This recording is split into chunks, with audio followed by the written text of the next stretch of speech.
Saya memang tak sangka melalui Jangan Mati Rasa itu, lagu itu adalah antara lagu yang sangat bermakna dalam hidup saya. Lagu-lagu lain pun hebat. Jadi this is crazy. Sebenarnya ini memang antara award yang saya tunggu juga dalam hidup saya, sebab yalah, this is one of the iconic award di Malaysia.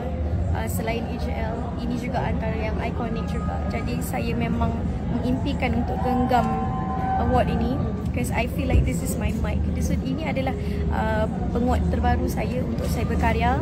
And terima kasih sangat-sangat kepada pihak juri lah, yang meluangkan masa berjam-jam memilih lagu yang terbaik dan akhirnya memilih lagu ini.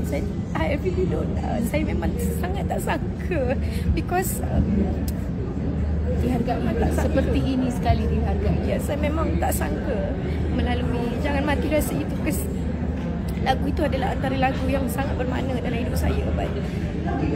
Lagu-lagu lain pun hebat. Jadi this is crazy. Kritikan mereka itu walaupun perit untuk saya dengar, tapi benda itu juga yang memuatkan saya secara tak langsung, kerana mereka jugalah nama saya dipenting kan. Jadi saya bersyukur juga, walaupun dalam kesedihan tu ada juga kebahagiaannya, iaitu nama saya dipetik di laman sosial media. Jadi itu pun salah satu anugerah untuk saya kan, untuk bagi orang ingat siapa Aina Abdul. Jadi saya terima kasih kepada iNation yang sentiasa backup saya lah, yang sentiasa menjadi tentera saya.